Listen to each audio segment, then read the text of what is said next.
بسم اللہ الرحمن الرحیم الحمد للہ والصلاة علی اہلہا اللہم انطقنی بالہدی والحقنی بالتقوی رب صلی علی محمد وآل محمد اما بعد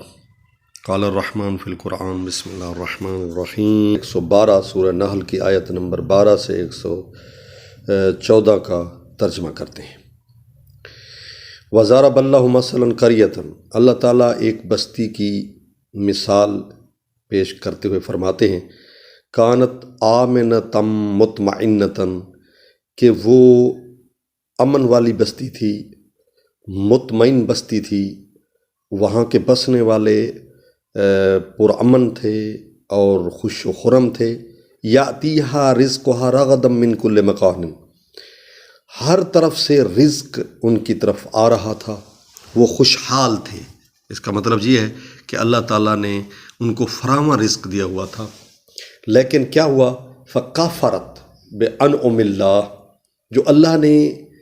رزق جیسی نعمت ان کو عطا کی تھی انہوں نے اس کا انکار شروع کر دیا، یعنی رزق کا غلط استعمال شروع کر دیا۔ فَأَذَاقَهَا اللَّهُ لِبَاسَ الْجُوعِ وَالْخَوْفِ، تو پھر اللہ نے بھی رد عمل میں ان کو بھوک اور خوف کا لباس پہنا دیا۔ پہلے ان کو فراواں رزق عطا کیا، لیکن جب انہوں نے رزق کا غلط استعمال کیا، اللہ کی نعمت کی ناشکری کی، اللہ کی نعمت کا انکار کیا، تو اللہ تعالیٰ نے بھی رد عمل میں ان کو بھوک اور خوف کا لباس پہنا لیا، ان پر خوف بھی مسلط ہو گیا اور وہ مال بھی ان سے چھین لیا۔ بما کانوا یصنعون، اس وجہ سے کہ وہ ان کے اچھے اعمال نہیں کرتے تھے، ان کے اعمال صحیح نہیں تھے۔ دوسری آیت میں فرمایا وَلَقَدْ جَاءَهُمْ رَسُولٌ مِّنْهُمْ فَكَذَّبُوهُ فَأَخَذَهُمُ الْعَذَابُ وَهُمْ ظَالِمُونَ، اور ہم نے ان میں سے ایک رسول بھیجا، انہوں نے اس کو بھی جھٹلا دیا، تو اس کے نتیجے میں اللہ نے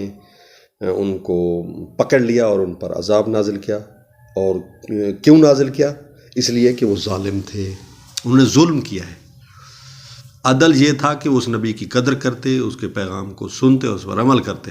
لیکن انہوں نے الٹ کیا کہ اس نبی کو انہوں نے جھٹلا دیا، اس کے پیغام کو جھٹلا دیا، اس پر ظلم کیا۔ تو چونکہ وہ ظالم تھے اس لیے اللہ تعالی نے ان پر عذاب نازل کر دیا۔ تیسری آیت میں اللہ تعالیٰ نے ان کو ایک مشورہ دیا ہے اور ایک تجویز دی ہے، ایک نسخہ بتایا ہے کہ جو رزق میں نے تم کو دیا تھا تم نے اس کا شکر ادا نہیں کیا، اس کا انکار کیا، میری نعمت کو جھٹلایا، اس کو غلط استعمال کیا، اس کی فضول خرچی کی، شیطان کی راہوں میں خرچ کیا، تو اس نتیجے میں نے اپنا رزق واپس لے لیا تھا۔ لیکن اب آپ کو مشورہ ہے فَقُلُوا مِمَّا رَزَقَكُمُ اللَّهُ حَلَالًا طَيِّبًا، تو جو رزق اللہ تم کو دیتا ہے اس میں سے پاک اور حلال طریقے سے کھاؤ، پاک رزق کھاؤ، حلال رزق کھاؤ۔ وَاشْكُرُوا نعمت اللہ، اور اللہ کی اس نعمت کا شکر ادا کرو، یعنی جو نعمتیں مثلا رزق کی شکل میں، جسم کی شکل میں جو اللہ تعالیٰ نے دی ہیں، اولاد کی شکل میں، ان کا صحیح استعمال یہ ہے شکر خدا، اور ان کا صحیح استعمال نہ کرنا یہ ہے کفر خدا، انکار خدا۔ تو فرمایا وَاشْكُرُوا نعمت اللہ، اللہ کا شکر ادا کرو، ان کنتم ایہ تعبدون، اگر تم اس کے عبادت گزار بندے بننا چاہتے ہو تو اس کا شکر ادا کرو۔ تو اس مختصر سی 3 آیات میں ہر بستی کے لیے پیغام ہے، ہر جگہ پہ رہنے والوں کے لیے میسج ہے، پیغام ہے کہ وہ امن اور سکون میں رہتے ہوئے اللہ کا شکر ادا کریں، اس وقت کو، اس رزق کو، اس پیسے کو، اس مال کو غنیمت سمجھیں، خدا کی نعمت سمجھیں اور اس کو صحیح استعمال کریں۔ فَكَفَّرَتْ بِأَنْعُمِ اللَّهِ، اور اس اللہ کی نعمتوں کا انکار نہ کریں۔ اگر انکار کریں گے تو اللہ تعالیٰ پھر جو وہ نعمتیں واپس لے لیتا ہے۔ اگر ہم کسی اچھے بندے کی قدر نہیں کرتے وہ اچھا بندہ واپس لے لیتا ہے،